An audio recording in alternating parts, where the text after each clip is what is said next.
नमस्कार, जय हिंद प्यारे साथियों। आप सभी का स्वागत है पारस फ्री एजुकेशन में। आज इस क्लास में हम मध्य प्रदेश शिक्षक भर्ती वर्ग 3 एग्जाम के लिए गणित के महत्वपूर्ण प्रश्नों को सॉल्व करना सीखेंगे, जो आपके एग्जाम पैटर्न पर होंगे, जहां से आपको एग्जाम में प्रश्न देखने को अवश्य मिलेंगे।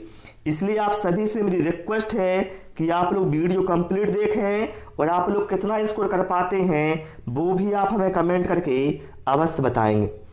तो चलिए भाई, हम शुरू करते हैं प्रश्न क्रमांक 1 से।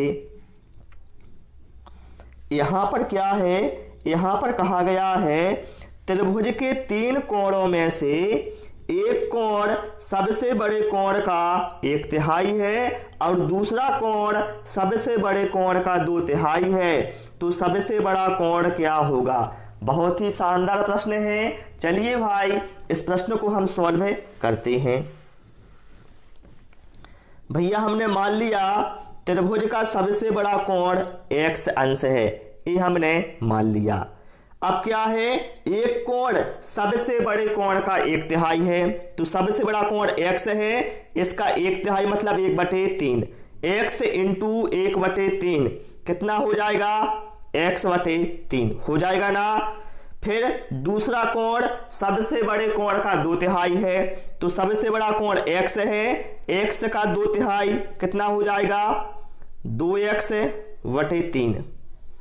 अब देखिए भैया, हमारे पास त्रिभुज के तीनों कोण यहाँ पर आ चुके हैं।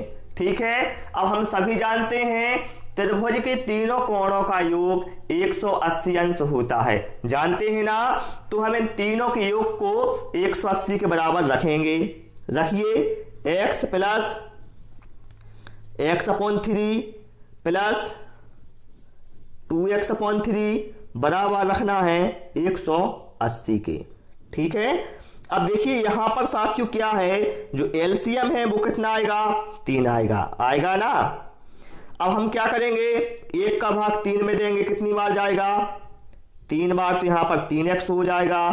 3 का भाग 3 में देंगे तो 1 बार जाएगा, तो यहाँ पर x ही रहेगा, यहाँ पर 2x रहेगा। ठीक है, बराबर 180 अंश। अब क्या करो भाई, त्रिज्या गुणा कर दो। तो देखिए यहाँ पर 3x धन x धन 2x कितना हो गया? 6x बराबर 180 का गुणा हो जाएगा 3 में, तो कितना हो जाएगा? 540। 6x बराबर 540 आ गया। अब x बराबर कितना हो जाएगा? x बराबर हो जाएगा 540 भागे 6। भाग दीजिए 6 से 540 में, 6 नाम 54 और 0 का 0, कितनी बार गया? 90 बार। अर्थात सबसे बड़ा कोण जो हमने x माना था उसका मान आएगा 90 अंश। तो भैया यहाँ पर राइट आंसर हमारा ऑप्शन बी के साथ जाएगा। ओके, फिर भी यदि आपको कोई डाउट रहता है आप कमेंट में पूछ सकते हैं। चलिए भाई, इसके बाद आते हैं प्रश्न क्रमांक 2 पर। और आप सभी से मेरी रिक्वेस्ट है, वीडियो पसंद आए तो वीडियो को लाइक शेयर अवश्य करें। यहां पर कहा गया है 3.5 घंटे में घड़ी की घंटे की सुई द्वारा बनाया गया कोण कितना होगा? भैया घड़ी तो हम सभी जानते हैं।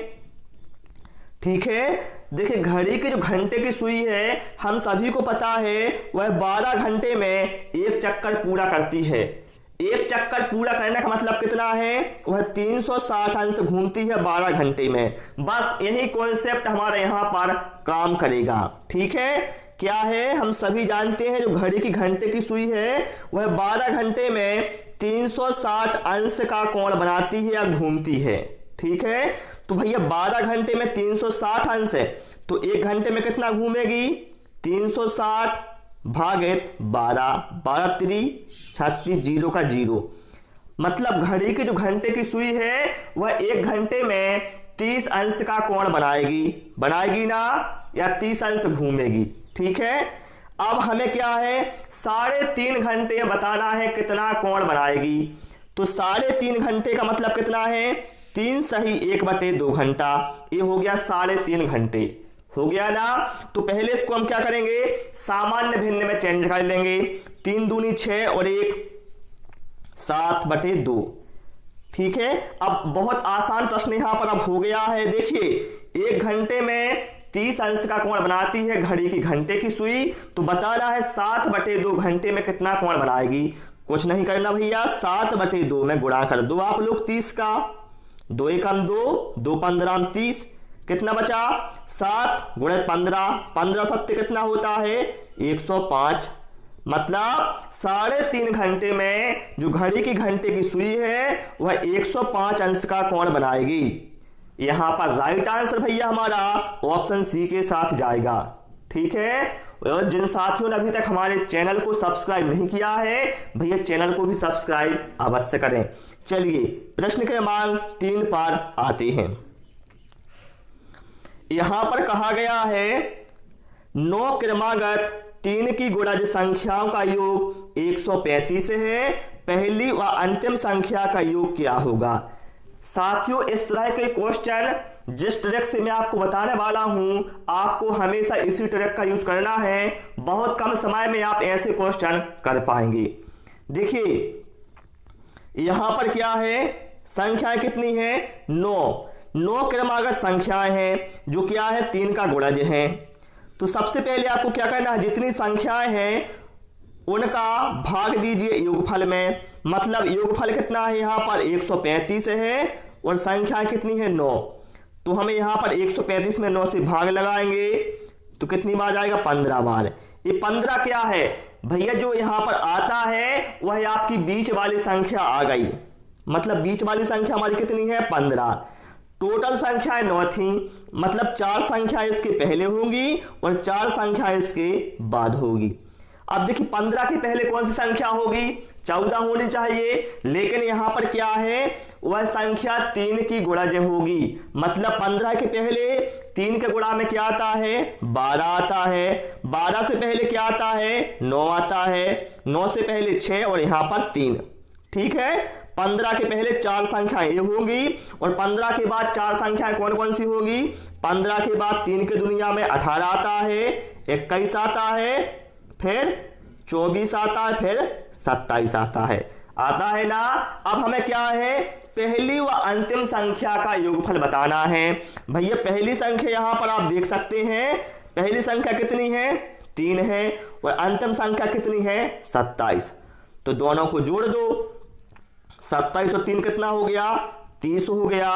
मतलब यहां पर राइट आंसर हमारा ऑप्शन सी के साथ जाएगा। ठीक है, कोई डाउट हो भाई कमेंट करके आप पूछ सकते हैं। चलिए भाई इसके बाद आते हैं प्रश्न क्रमांक 4 पर। क्या कहा गया है, यहां पर कहा गया है यदि 2 संपूरक कोणों का अंतर 48 अंश है तब बड़ा कोण क्या होगा। देखिए भाई आपको यहां पर एक कॉन्सेप्ट पता होना चाहिए कि 2 संपूरक कोणों का जो योग है वह 180 अंश के बराबर होता है। हमने मान लिया 2 संपूरक कोण x और y है, ये हमने मान लिया। अब हम सभी जानते हैं संपूरक कोणों का योग कितना होता है 180 अंश होता है। मतलब x प्लस y का मान कितना होगा 180 अंश होगा। लेकिन यहां क्या कहा गया है 2 संपूरक कोणों का अंतर 48 अंश है। मतलब x माइनस y का मान यहां पर दिया है 48 अंश। कुछ नहीं करना, इन दोनों को आप जोड़ दो, y से y कैंसिल हो जाएगा, यहां बचेगा 2x। क्या बचेगा यहां पर, यहां बचेगा 2x बराबर यहां पर 48 और 180 जुड़ जाएंगे, कितना हो जाएगा 228 हो जाएगा।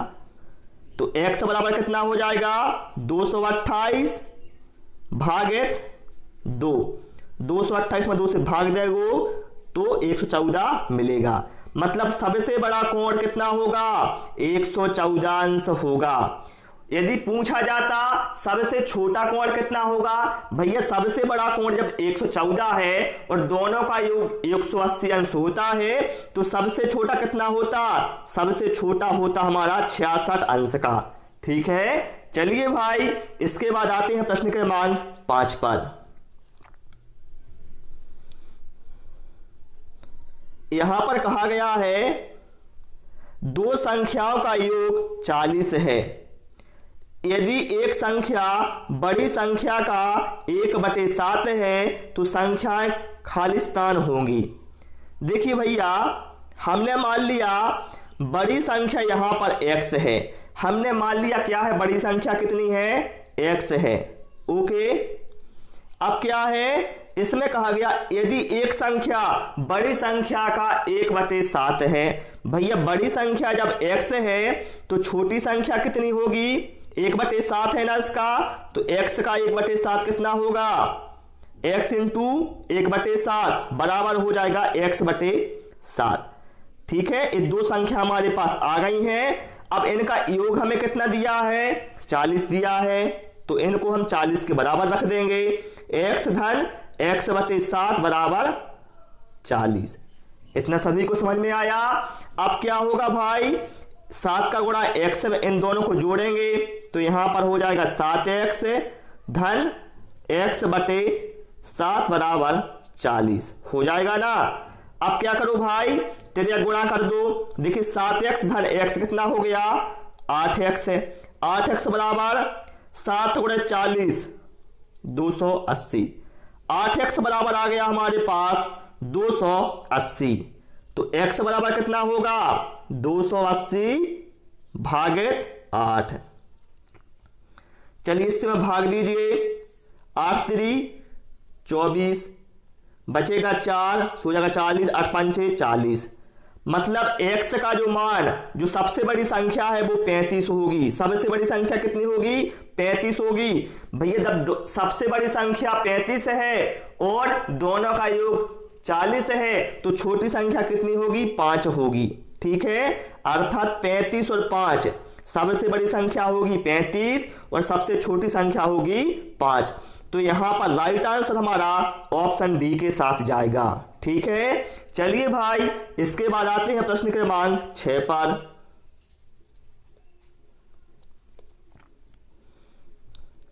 यहां पर क्या है, हल कीजिए। अब देखिए यहां पर आपको सवाल देखने में कठिन लग रहा होगा, लेकिन सबसे आसान है। बस आपको यहां पर एक कॉन्सेप्ट पता होना चाहिए। यहां पर हमें क्या है, इन दोनों संख्याओं का गुणा करना है, फिर इसका बताना है घन क्या होगा। भैया क्या करो आप लोग, सबसे पहले आप लोग ये देख लो, जो संख्या यहां पर दी है 32 और 23, इनके इकाई अंक कितने हैं, 2 है और एक का 3 है ना। इस तरह से लिख लो, 2 3 कितना हो जाएगा, 6 हो जाएगा। घन ज्यों का तो लगा दो ये वाला, कितना हो जाएगा, 6 का घन होगा 216। मतलब यदि आप इन दोनों संख्याओं के गुणा का घन निकालोगे तो जो इकाई अंक आएगा उस संख्या का वह 6 आएगा। कितना आएगा इकाई अंक, इकाई अंक उसका 6 आएगा। देखिए इसमें इकाई अंक 7 है, ए नहीं होगा, ना ए होगा ना ए होगा। ऑप्शन ए वाला ही इकाई अंक 6 है, तो यही अपना करेक्ट आंसर होगा। ओके, चलिए भाई इसके बाद आते हैं हम प्रश्न क्रमांक 7 पर। क्या कहा गया है देख लेते हैं। यहां पर कहा गया है एक समानांतर चतुर्भुज की एक भुजा और ऊंचाई क्रमशः 4 सेंटीमीटर और 3 सेंटीमीटर है। समानांतर चतुर्भुज का क्षेत्रफल क्या होगा। देखिए समानांतर चतुर्भुज का जो एक भुजा है वह 4 सेंटीमीटर है और ऊंचाई दी है, उसकी ऊंचाई कितनी दी है भैया, ऊंचाई है 3 सेंटीमीटर। अब इसका हमें एरिया बताना है। तो हम सभी जानते हैं समानांतर चतुर्भुज का क्षेत्रफल क्या होता है, आधार गुणित ऊंचाई। अब आधार कितना है, 4 है और ऊंचाई 3 है, तो 4 3 कितना हो गया, 12 वर्ग सेंटीमीटर समानांतर चतुर्भुज का क्षेत्रफल होगा। यहां पर राइट आंसर भैया हमारा ऑप्शन डी के साथ जाएगा। ओके, तो प्यारे साथियों आज इस क्लास में इतना ही। इसमें मैंने इतने ही प्रश्न इंक्लूड किए थे। आपको क्लास कैसी लगी आप हमें कमेंट करके अवश्य बताएं। क्लास पसंद आई वो सभी से रिक्वेस्ट है वीडियो को लाइक करें, दोस्तों के साथ शेयर करें और नए नए वीडियो पाने के लिए चैनल को सब्सक्राइब करें। Thanks for watching this video.